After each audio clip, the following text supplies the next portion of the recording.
गोरखपुर के शाहपुर थाना क्षेत्र में सन्नाटा, दहशत और हैरान कर देने वाली वारदात हुई है। सोमवार की देर शाम गीता वाटिका कॉलोनी के पास घोसीपुरवा में एक घर से मां बेटी के 2 शव बरामद हुए। दोनों की बेरहमी से धारदार हथियार से हत्या कर दी गई थी।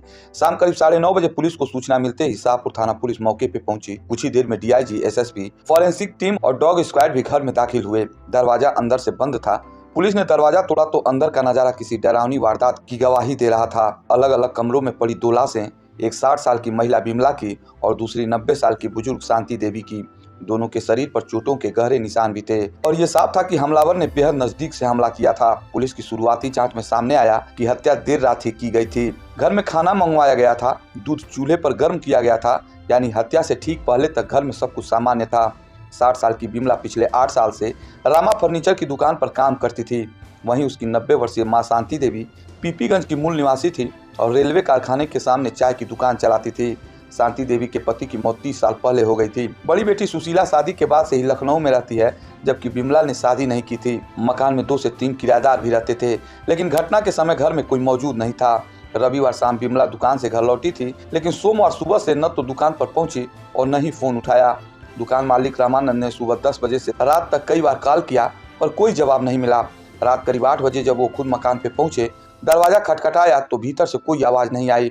शक होने पर उन्होंने पुलिस को सूचना दी और फिर खुला एक डबल मर्डर का ये खौफनाक सच। फोरेंसिक टीम ने हर कोने की जांच की। डॉग स्क्वाड को घर में छोड़कर सुराग तलाशने की कोशिश भी की गई।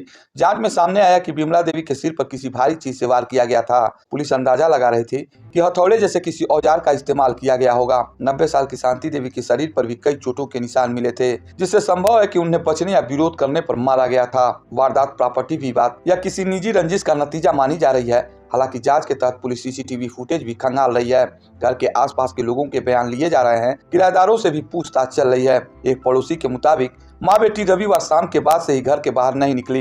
रात 9:30 बजे पड़ोसियों को हत्या की जानकारी मिली तो पूरा मोहल्ला दहशत में आ गया। डबल मर्डर ने एक शांत कॉलोनी को हिला दिया है। सरेआम हुए इस अपराध के बाद इलाके में डर का माहौल है और लोग अपने घरों में कैद होकर चर्चा कर रहे हैं। हत्या क्यों हुई, किसने की, क्या यही विवाद इसका कारण बना? इन सभी सवालों के जवाब अब पुलिस की जांच पर निर्भर है। गोरखपुर के शाहपुर में हुए इस दोहरे हत्याकांड की सच्चाई अब धीरे धीरे खुलकर सामने आएगी। फिलहाल मां बेटी के शव को पोस्टमार्टम के लिए भेज दिया गया है और पूरे मामले की गहनता से जांच जारी है।